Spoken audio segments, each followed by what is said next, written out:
Hello. Tama. Yes. Hello to all my BC WrestlePod nerds out there, and welcome to another rendition of the Strong Style Syndicate, your New Japan Pro Wrestling review squad here at the BC WrestlePod. I am one of your hosts, Mikey, and joining me this evening, of course, is my Strong Style Syndicate brother and amigo in Adolfo, who is sporting a new look tonight. Love the new look, my friend. Domo, domo. Wonderful So, to see everyone here. so my voice is going to be up and down. I'm going to sound like I'm somebody going through puberty for the third time in his lifetime. So please bear with me. Don't let that fool you because I am absolutely pumped to be here to cover the best of the Super Junior 32 tournament. This has been almost a whole 3 weeks in the making. Yeah. Oh my goodness. So a little bit of a backstory before I get into the spiel of everything. Adolfo and I wanted to cover this tournament and we kind of talked about and threw some ideas out together. And then we settled that each of us will get a block. We'll review the block every week. So we have a set period from the week and then we record or do a live stream and, let that happen. Adolfo, after the flip of the coin, got A block and I got B block. So we're going to talk about the finals, which is the whole entire show itself, as well as mentioning our favorite matches from each block. So I'm excited. I think this was an ultimate success. We do need to tweak some things though, because each of us is going to have double the amount of work to do, especially when it comes to the G1 coming up in July, because instead of 2, it is 4 blocks. Yeah. So each of us is going to get 2. But I'm excited. I think overall this was a success. And then I can't wait to talk about the whole entire show and everything else and what we thought. But before we get into everything, if you are new here to BC WrestlePod, thank you for coming and watching, us weirdos talk about wrestling. There's a whole 10 of us, so it's kind of crazy out here. But we do live stream reviews as well as edited videos of all the weekly shows and all the pay-per-views and pretty much everything in between. We also love that you are here, but if you cannot commit to a full-length review, whether that is edited or live, then I suggest you follow us on the social medias because our clips pretty much cover all the big parts of the reviews that we talk about. And you can also read our report cards for all the weekly shows and pay-per-views as well. We also have some merchandise, especially in this month of June, which I'm going to talk about shortly. At BC WrestlePod /fourthwall.com, we not only have merch for all of our review teams here, we also dropped our Hot Boys Summer Collection. But more importantly, for the month of June, we have dropped our Wrestle with Pride collection, in which a portion of all proceeds of items sold within this collection will be donated to charity. It will be donated to Point of Order, which provides, assistance for trans health as well as gender affirming care as well. So of everything that I looked at, that is something that spoke to me the most. And the cool thing is that this is going to be not just for the month of June, but this collection will be up for however long as BC WrestlePod is a thing. I hate when companies do that, where they only sell the Pride merch and then it goes away after the month of June. This is starting in June, but it's truly never going to go away. And, we want to I love this charity and I want to make sure that we can get as much as we can in it and all that good stuff. Now that I'm done on my soapbox, let's get into the reason why we are here. And that is best of the Super Junior 32 tournament. So awesome. So as we stated, we're going to make our way through the show of the finals, which took place literally last night, early morning, depending on what coast you in the United States or in the world. But so we do have a kickoff match of sorts here to begin with. And we kick things off with kind of, I guess, the best way to describe it is an exhibition match of some sort. So in our kickoff match or the exhibition match here, we had, of course, Block A participant representing not only Rev Pro, but also, Bullet Club War Dogs. We had Robbie X taking on Shoma Kato. And again, this was, the most important wrestler in the A block, Robbie X. No, Yes. for reals. And yes. Yeah, we'll both talk about it when we get to our favorite matches because we both experienced important wrestler or wrestlers. Because in my case, we had a 3-way tie for first. The other, oh God, I'm just The other thing that I wanna point out about Robbie X is that he actually was an alternate. He was not originally supposed to be in NJPW, and he came in replacing I forgot who it was, I'm escaping it, but so the whole tournament, he kinda was fighting with that chip on his shoulder, which was cool, and I felt that gave him a little bit more fire in the gut, if you will. Shomakato, he is one of the young lions, I believe they're called in NJPW. So one of the cool things about NJPW is it is also a school. So what they do is the more rookie wrestlers that are in the school, they actually are at the events, and you'll see them on the outside of the ring, doing like safety checks. So like if you have wrestlers doing moves going from inside of the ring to the outside, they're there to catch them. They're there to clear people out of seats when wrestlers go into chairs, because that's a thing that happens. And they're, of course, they're also there as like that, like we see on MLW when they need that silly security, and like they need people just to get beat up. But the plus side of that is, as a wrestler, you do have a chance to work into one of these warm-up matches. I don't know if you saw him on B block, but I did see Shomakato in one of the warm-up matches over on the A block, and I was really impressed with him. Not to jump the shark, and I'm giving you time for your voice to rest there, Mikey. Not to jump shark, but Robbie X does come out with the win in this match, but I felt it was a very strong showing for Shomakato. I didn't think that Robbie X just ran roughshod over him. It was well wrestled, and I feel that Shomakato, in the next year or so, he's going to be one of the next ones that we are going to see in the main NJPW roster. I agree with you. Again, this was our kickoff match. So this was the warm up for the crowd. And then we kicked things off into the main one. So this was a fun warm up match. As you said, Robbie X does win here. But I mean, Robbie X is just living his best life because Yeah. we're lucky that we get to see him in all these promotions that we cover here. So fantastic. And I can't wait to get your analysis of your Block A participants. So let's now dive into what is, dubbed as the main card, if you will. So, Yeah. Lord have mercy, this is a lot. Yeah, it was kind of unfair for our, dare we call them, the babyface team, because it was House of Torture, and House of Torture does House of Torture things. Sonata and those boots, man, I swear. Yeah, yeah. I love him so Um, much. so they House of Torture does come out with the win in this one. It was a fun match, though. I felt like everyone did have at least a few minutes to show off before House of Torture decided to be the House of Torture. I have to say, I think not my, well, the whole match I really enjoyed, but one of my personal standouts was just given a little bit more time to kind of, as the kids say, cook. Bolton Yeah. Oleg with like, him just continuing to body climb to try to do German suplexes was fantastic. Yep. Yep. I see what you did here, New Japan. I'm interested to watch DDT now because I want to see where the Master Wato story goes and what's going to happen with him. And oh my god, and Kanemaru, Yoshimaru Kanemaru, who was, I feel, his rival in the A block, and Maru so far has worked over Master Wato. So I'm like, I want to see where that goes. Yeah. Again, this was a lot of fun. House of Torture does pick up the victory here. Well, House of Torture means, but this was still a good one. And you know what? Even in the loss, the baby faces look great. I also got a chance to watch this quote unquote scrum at the very end of the show too, to get everyone's quick thoughts. So I'm excited, but not as excited as I was about this match. Okay. So this is a 6-man tag team match. And this also has implications for possibly what is going to go down at Dominion. So Yep. this is a 6-man tag team match in which we see the members of the United Empire, which is Callan Newman, Francisco, such a fun one, and the Great Okan taking on the team of Tomoaki Honma, Yoshihashi, and then of course our masked boy in Taichi. This was great.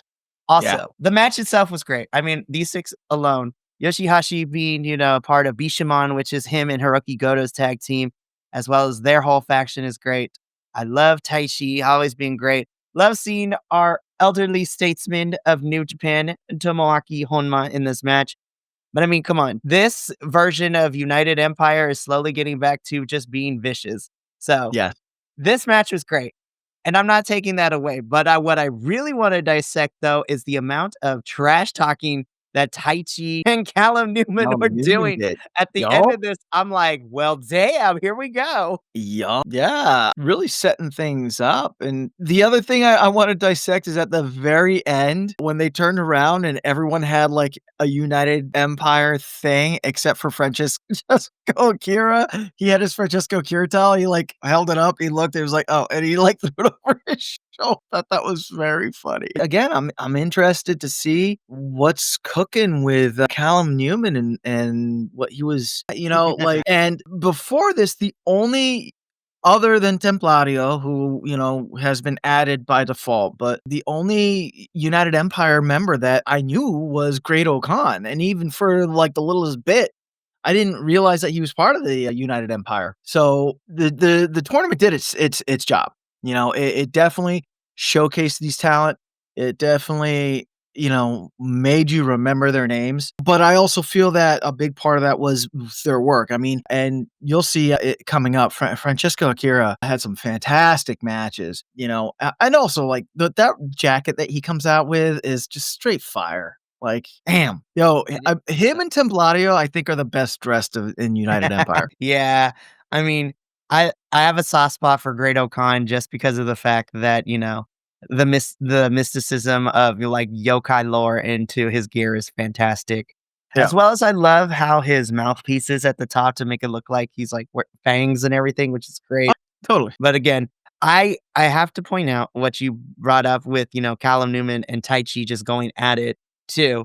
And I'm looking forward to this tag team championship match at Dominion because it is going to be Taichi teaming up with Ishii to take on Great Khan and Callum Newman for these IWGP tag team titles. Yeah, and that is something else I'm interested in seeing is that United Empire's kinda been on a run lately. So, when is They've it r gonna start Yeah.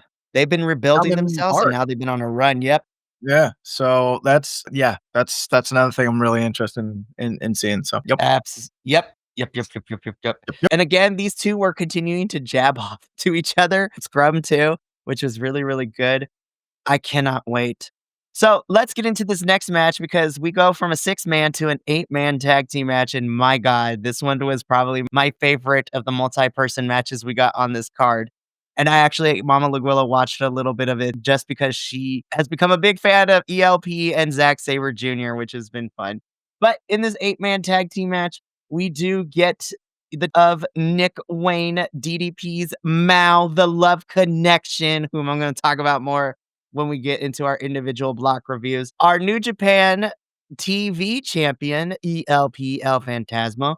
And it took me a little bit to recognize him now that he's slowly growing his hair back. But we get also Mr. Shota Umino, who seems Mhm. to be more and more every time I see him reconnecting with that babyface side, giving stuff to kids when he's walking. Yep, So we're yep, slowly getting him back where we are. And they are taking on the entire, or at least the majority of TMDK, the mighty Don't Kneel. yep. This was a lot of fun. Robbie Eagles, they can never make me hate you. I love Robbie so much, man. But Yeah, man, my this boy was a Zack fun Sabre one. Jr., greatest technical wrestler alive, I will die on that hill. Yeah, this match was a lot of fun.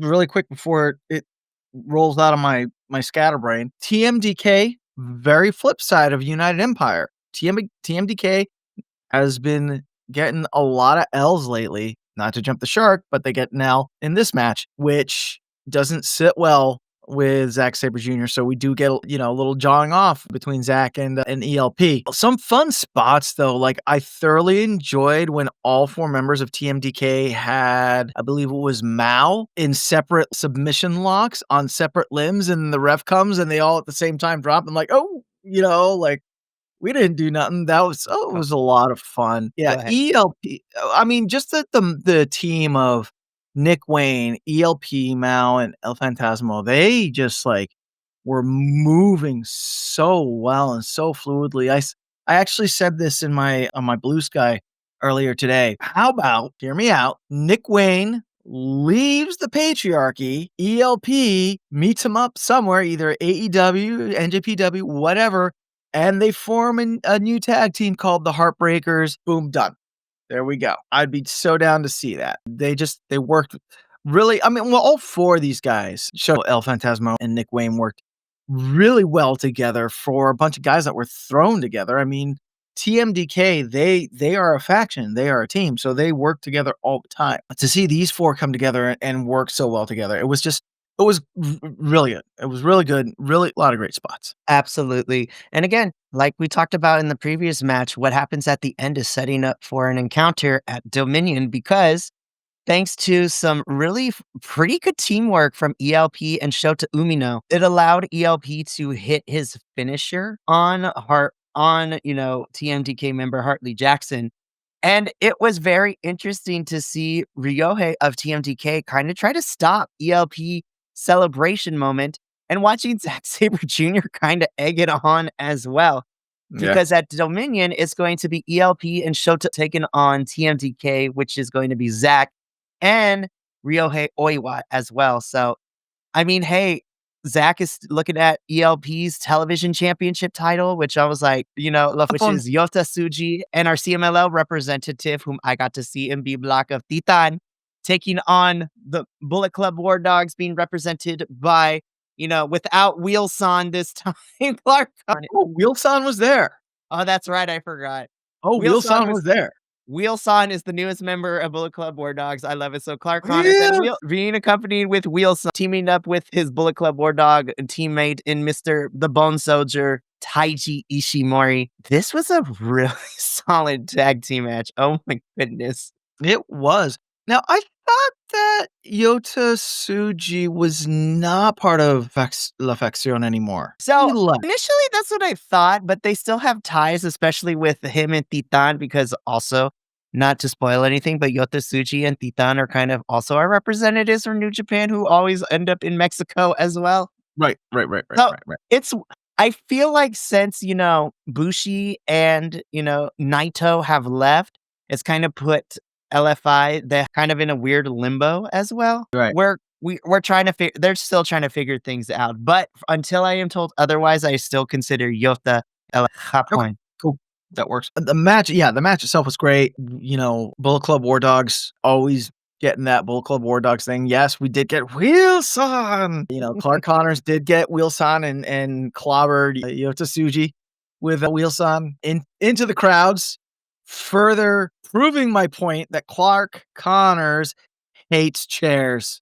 Hates them. Hates them. He just wants to get rid of all of them. We did. Titan and Nyota Tsuji do end up with the win, but it was actually I liked the ending too, where Yota and Clark Connors played that chicken with their spear gore thing and they went at each other. And I was like, oh man, I hope they have this figured out because this could end poorly. And in the end, Yota is able to hit his gore spear thing on Clark Connors and pins Clark Connors for the 1-2-3. But thematically, it looks so pretty them pulling that off. It definitely is. And so, of course, again, LFI that Japón picks up the victory. I believe is heading back to Arena Mexico for the time being, so he's going to be traveling back. But Yota Tsuji doesn't have a lot of time to rest because he has a big challenge coming up at Dominion because he's putting his global championship on the line against Bullet Club War Dogs Gabe Kidd.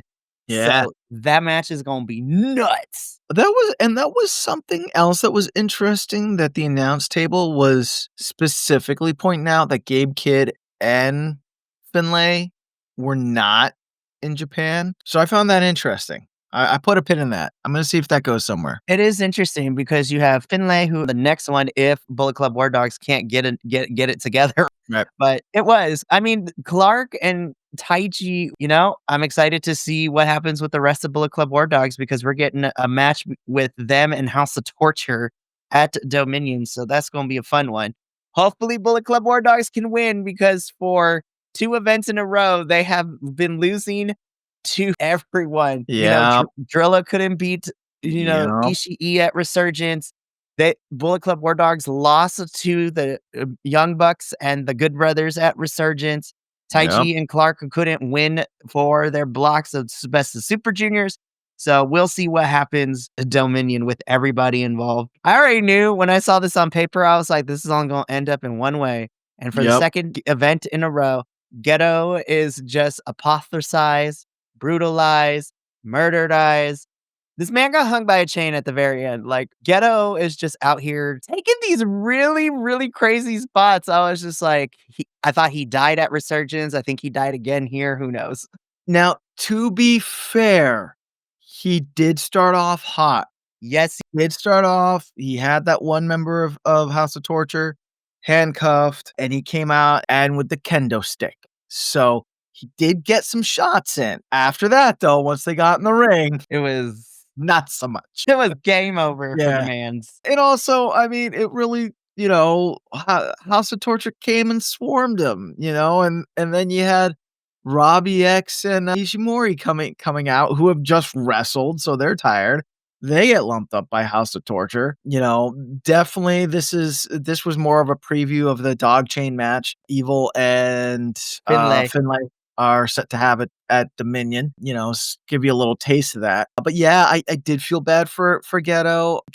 I actually, when I watched my A group coverage, I actually watched it in the Japanese commentary, and I Nice. thoroughly enjoyed him on the commentary team. So, like, hey, if you're done with the Bullet Club War Dogs, that seat right is waiting for you right there, Ghetto. So, but yeah, Ghetto takes a serious L. Bullet Club War Dogs get lumped up by House of Torture, and that is leading us to Dominion. 100%. And this is gonna be a wild one for sure. Yep. So, listen, even though he did not win the best of the Super Junior for Block A, Ninja Mac has won for best social media clip out there right now Yep. of him like just doing nothing but handsprings into Robbie X. And that was You mean like on the first two. you mean this? Hopefully Ninja Japan doesn't copyright us, but that's okay. We'll be fine. Ninja Mac, you have won the internet, my friend. But we get a 6-man tag team match here, which sees Ninja Mac teaming up with it's Dragon Gate, I believe he's from Dragon Diaz from Dragon Dragon Gate, D. right? Dragon D. Yeah, Dragon Dia from Dragon Gate, which is the promotion. And those two are teaming up with the of New Japan, Hiroshi Tanahashi, who kind of pulled double duty this past week, being here and then earlier in the week being in Arizona to help even the odds against the Don Callis family at the Double or Nothing, which also might be teasing some Forbidden Door stuff, which I'm not upset about. But hey, they were taking on the team of Uemura, our IWGP Junior Heavyweight Champion, El Desperado, or Despy, and just taking on Taka here as well, one of the older statesmen, if you will. This was great. This was fun. Right. However, I was really surprised to see Desperado be on the losing end of this. He had a rough go in B Block, and we'll talk about it. Despy had such a up and down road in B Block, and it was kind of the same thing here. This was a Mm. tough loss for him. Adolfo, I want your thoughts on the match because then I want to talk about what happened with Despy afterwards and an appearance by a certain somebody, which we'll talk about in a bit. I definitely wanted to get to that. This match was a lot of fun. I was very interested when I saw Ninja Mac Dragon Dia because I saw him in Group A, so I they worked really well together, and this was a very very solid match. Definitely one of the ones that I'm sure Hiroshi Tanahashi can kind of like put up on his shelf for his final year. And how cool for Dragon Dia and Ninja Mac to share the ring with Hiroshi Tanahashi, on his retirement tour, as it were. That must have been so cool for them. Right? Which commentary made me cry a little bit because they reminded me that we're halfway through. And I'm Yep. like, "Oh my gosh, we only got 6 months until Wrestle Kingdom, and then he's gone forever in the ring." Yep. So, again, this match was a lot of fun, but let's talk about what happened afterwards because, again, Desperado and B Block had such an up and down run, and he had an up and down in this match, but we get an appearance from legendary Japanese wrestler Jun Kasai, basically inviting Despy to kinda get his shit together, metaphorically speaking. Yeah. I was like, "Ooh, this is a match that's gonna be down the line, and I cannot wait to see what happens." Yeah, it was an invitation to a Death and despair. Just death kidding. and well, no, that's what it was. Yeah, it was like a death and despair, death or and so the funny thing is that apparently Desperado sent that guy an invitation to a match that they had Yep. previously. Yep, the lore is deep with this one. I was like, "I Right. forgot about this." So now he's returning the favor and an actual physical invitation It's for a red Desperado. envelope with that wax Yeah. seal, you know it's Yeah, about. to come to this, like, death and dismember or d yeah, I think it's death and dismemberment match or something Yeah, like that. It sounds bad, and yeah, he was, "I don't want the champ, I want El Desperado," and then he, like, dropped the Mac, and that was the nice thing too, is that there was no aggressive actions, there was no, like, sneak attacks or anything like that. He came in, gave his invitation, said his speech, and walked out, and I felt like that really solidified that moment, you know? absolutely. So, I'm excited to see when we get that match between Jun Kasai and El Desperado. But yeah, this was a fun one. Sorry. I'm just getting hyped because this literally we knew this, but this is setting up the sets up the main event of Dominion. But we get a tag team match in which we get, of course, our IWGP World Heavyweight Champion Hiroki Goto doing it for the kids, man. And he's teaming up with one of my personal new favorites from B Block in Ryusuke Taguchi and his ridiculousness that was B Block, taking on the team of apparently children's author Romo Romo Taka Takahashi. I was like, it was late last night, but I was like, I need to see if this is a real book written by him. And the context of the book, I was like, this is so coded on the spectrum. I love this. It's about like a nose hair trying to find his owner or something like that. I That's was like, what the flip fantastic. is Yeah, this? But yeah. we have Takahashi teaming up with the challenger to Hiroki Goto's title at Dominion in Mr. Shingo Takagi. Who wants that This title? He this wants match that was title. full of emotion, y'all. This Yeah, match was so full of just grit and strong style. Lord have mercy. yeah. But it also had some very comedic moments, Ryu's Taguchi, man, I yeah, swear. with Taguchi doing that whole, like, like, back and forth, not even bouncing off the ropes, him and Takahashi had some really fun moments, which I thought, Takagi was the straight man in all this, but, he came in and he played along too. Takahashi and Takagi were on the receiving ends of the flying ass, Taguchi's flying ass. That was a lot of fun. Apparently, like, he showed some crack during one of the matches.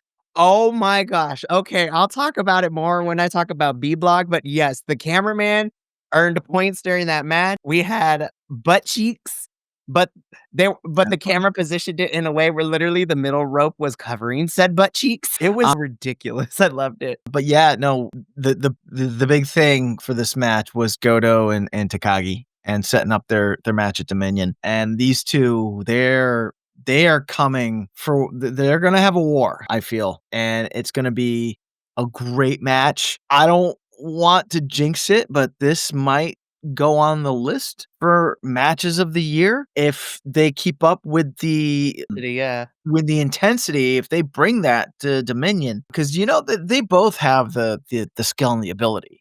That's not in question. It's just if they can bring that same intensity, because like you felt that coming off of them, especially in that very end when I need that belt so I can that's my next chapter, and I need that belt. Like I was yikes. Let's do it. Let's get it. I yeah, Get it. I Get it. absolutely love this match, and even on the microphone work afterwards too, I'm just like, "This is gonna be a really fun main event at Dominion." So, we leave this match. Oh my god, this match ruled. This was easily my favorite match of the whole entire night, and that's because I was so surprised of how close we got between these 2. Oh Yep. my god. This is what tournament finals need to be, where everything Yep. is put on the line and you need to pull every bag out of the trick. My goodness. So, in our main event, this is the best of the Super Junior 32 finals where we have Block A's winner representing TMDK and Kosei Fujita, the youngest person to be participating in this year's Best of the Super Junior, taking on, the winner of B Block in Yo, representing, I believe he's now part of Hontai, I believe, which is Tanahashi's regime. But Also still fairly younger, but he is a little bit older, closer to his 30s. I don't even know where to begin. My mind was blown in this match. Oh my, the crowd was so hyped in this match. Yeah. Holy crap. It was really cool to see to also see the crowd bouncing back and forth between Yo and Yes. Kota Fujita. That was nuts, and it wasn't one of those, like, half of the crowd is rooting for Yo, half the crowd is rooting for Fujita. They literally were bouncing back and forth, giving them the accolades which they deserved. These 2 came out, they matched and countered and matched and countered. This was a physical chess match that you saw unfold between these 2 young stars, and it was fantastic. This definitely is on my list for match of the year Oh, mine 2025. too. This is definitely on my Um, list too. but yeah, I was of kinda like you said, I was afraid going into this because I've seen enough tournament endings where, I mean, it just was like meh. I mean, you still had a good feeling at the end of it, yeah, but it wasn't like, you know, it wasn't riveting. It wasn't like watching 2 technicians at the top of their game go at it. This was that. Like, I honestly had no idea what the outcome was gonna be, which is as it should be. So, yeah, I this blew me out of the water. Absolutely. And despite such a close back and forth, ultimately it would be Kosei Fujita who just inched it out, beating Yo and becoming the winner of the Best of the Super Junior 32 tournament, which The youngest champion, he dethroned Will Ospreay as the Will youngest Ospreay. winner of this tournament. Yep. And I was just And like, "What you mean this kid is only 22, 23? What?" yep, and really quick, can we just toss some flowers to Yo and that Ziploc bag Yes. attire? Yo, that yo, It was so good, but I'm so excited. Of course, I was rooting for Yo because this has been, B block person, but my God, match was awesome. yeah, Kosei Fujita is your winner of this year's Best of the Super Juniors, and he gets a chance to challenge for that IWGP World Junior Heavyweight Championship basically anytime, anywhere he wants. So, oh man, I cannot wait to see that. But that does bring us to the end, at least for the official review for Best of the Super Junior 32. Overall, this was a really, really, really fun show. This is a great close to this year's tournament. And I have to say that Kosei Fujita's breakout in this tournament is so real. And I yeah. can't wait for that rocket to skyrocket him into what's next. Yeah. Yep. So, yeah. Yeah, I Yep. I really hope in TMDK that they push him more to the forefront now, because he deserves it. He totally deserves it. Absolutely. But while we might be done with the show review, we still are going to finish out because we had 3 weeks worth of matches, and Adolfo and I did either live streams or edited versions of our, weekly reviews. And now both of us are going to get to share our thoughts on our respective blocks and the 3 matches that we would recommend for everyone to watch in our blocks, as well as who was some of our standout wrestlers in the blocks. So, because he got a block, I'm going to let Adolfo pick who goes first because I ended up getting to decide by flipping the coin to get B block. So, Adolfo, I give you the luxury. Who do you want to go first, you or I'll go. myself? You rest your voice. I got you. I got you. And these are my thoughts. So, yes. Real So thought? oh, yeah. Yeah. Wheelson, people fear Wheelson now. Come on. Like, you gotta dude, go back and watch a Clark Connors match, have it flip to the Japanese commentary so you can hear just everyone weird. It's so good. But if I have to pick a human, it would be Ninja Mac. So, that's that. So my week 1 match, Ninja Mac versus Kushida. I'm so used to seeing Kushida in serious matches. So when he paired up against Ninja Mac, who I'm not saying that Ninja Mac is a total comedy wrestler, and there is a level of seriousness to his wrestling, but it's fun. And Kushida joined in that fun. And the match itself was just a lot of fun. I felt like both of them had a lot of fun. My match for week 2 versus Koze, yeah, versus Fujita, showcasing how diverse they both are, right? Because Koze Fujita came out barefoot, ready for a kickboxing Brazilian jiu-jitsu match. And Kushida came out and he had his regular ring gear on and he took all this stuff off. And this wrestling match turned into like an MMA Brazilian Jiu-Jitsu match, which was great, which was deserving to be on whatever MMA company's pay-per-view. So I thought that it really highlighted their ability to change on the fly and just their knowledge, Really impressed with Koze Fujita in the fact that he's got all these tricks in the bag and he's only, 20 something. You know what I mean? My last match was Clark Connors, Francesco Akira. That's the one where Francesco Akira got DQ'd About to because say, because he rarely loses his cool like that. yeah, he completely lost it. I mean, he was egged on by Connors the previous night because Clark Connors did come out and jump him, and it kind of did continue throughout the match. And Francesco Akira just lost it. It was a very brutal match.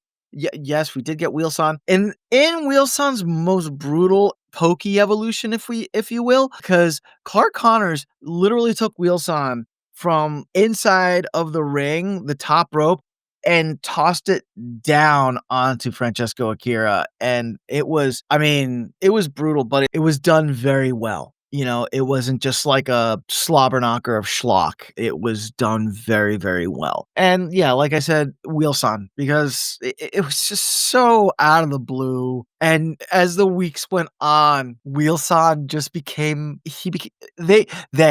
became a star. Wheelson became a star. That's all I have to say. And people fear Wheelson. So there we go. I hope Wheelson makes an appearance everywhere now with Bullet Club War Dogs. It's I so hope good. so. I hope so. That's wild to me. So I guess it's my turn now for B block. So I don't have cool videos like Adolfo. I just have regular slides. But I want to talk about my B block because I had such a blast of watching B block. This was a funny because this was a mixture of like amazing. I mean, Best of the Super Juniors, all these folks are fairly young, so to say. But I feel that this particular year's block, especially in B block, was like full of true youngsters because there's a lot of kids in this one, so to speak.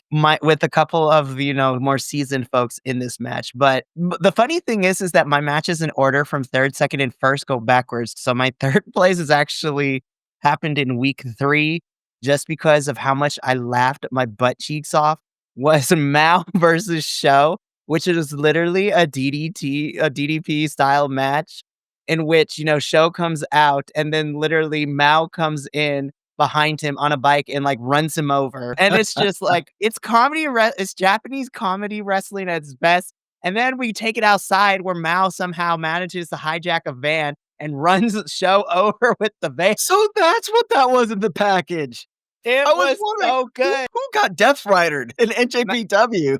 Literally, this was a DDP. What made me want to check out DDP more is that not only was it Mao himself, but if this is the type of matches we get in DDP, I'm like, he just ran Show over with a car, but I'm laughing so hard about it. Yeah. It is, and honestly, between this and then the clips of younger Konosuke Takeshita and wrestling like at a track where he's doing full sprints over the hurdles and then kicking someone in the face. I'm like, okay, you guys, I think we need to start subscribing to watch that now. Yep. So this was my third favorite match of the entire tournament just because of how much I was laughing so hard. But my second one is kind of like what I consider a dark horse that most people wouldn't consider like, oh my gosh, this was fire. But this was truly like two youngest in the game, kind of on the come up, who also know each other very well. And my second place match of the whole tournament goes to Kevin Knight versus Nick Wayne. Not in their second encounter. First encounter, Nick Wayne unequivocally beat Kevin Knight. But it was in his second where Finn was the first one to kind of deliver Nick Wayne a loss. So I was just like, yo, this is crazy. But honestly, what I loved about this match too is because both of them are signed to AEW. This is really the first interaction that these two had to, go up against each other. Both of them are fairly young in the game but they are also considered prodigies, both of them having different paths. Kevin Knight studying here in Japan to become what he's known as the Jet. Nick Wayne carry on the legacy of his father. But Yeah, this was a good match. I'll be honest, like if we go back to patriarchy, Nick, okay, fine, but like let him cook. as the kids say. Because I watched him a few times in AEW, and I was like, yeah, I mean, he's alright. I watched him in the tournament, and I was like, oh, I can see why he's the prodigy. Let me see more of that. So That's this was like my dark horse match of the entire B block of everything that I watch, because I know a lot of people aren't going to talk about it, but I loved it. But I'm not done talking about Nick Wayne, because Nick Wayne is involved in my favorite match of the entirety of the B block, and this was in week 1. This was Nick Wayne versus El Desperado. These two main evented that particular night for B block. I was so impressed by both of them. I was like, I had to remind myself this was a match in the B block, not for the IWGP Junior Weight the Heavyweight Championship, because these two fought like the championship was on the line. And the craziest thing to me is right out the gate, Nick Wayne beats El Desperado. And commentary was mentioning that Nick Wayne technically earned himself a match for that IWGP Junior Heavyweight Championship. So I'm like, wow. if this is long-term storytelling, I think we're getting this match at Forbidden Door. I'm here But for it. oh my goodness, Adolfo, like, this is not verbatim, like, both of these put everything on the line. This almost felt like this was the finals for the tournament. Like, they literally just went ham. They went everywhere.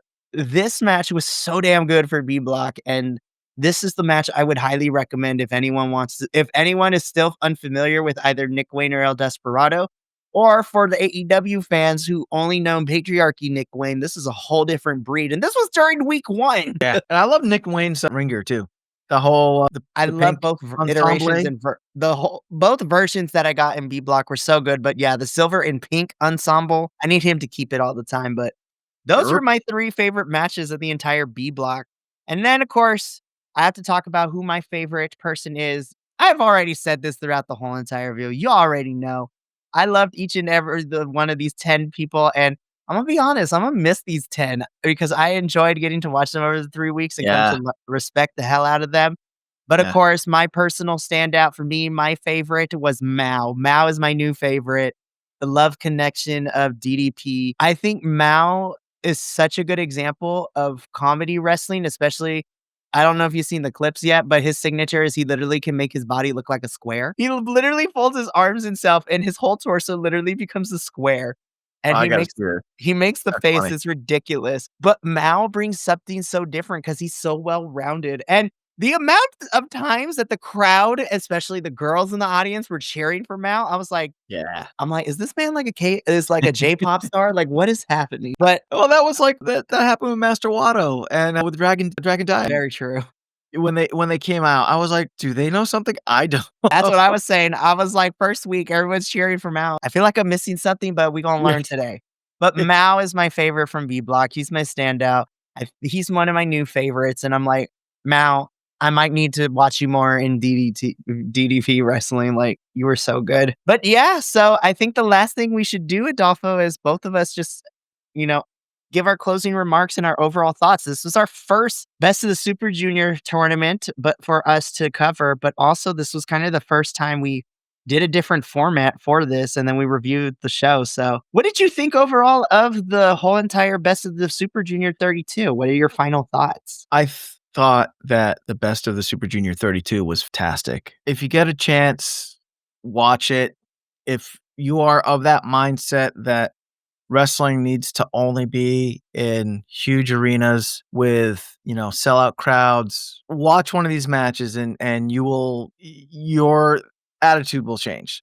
I thoroughly enjoyed that it went from small venue to small venue every week, the connection with the crowd, the ability to really see these wrestlers and their characterizations.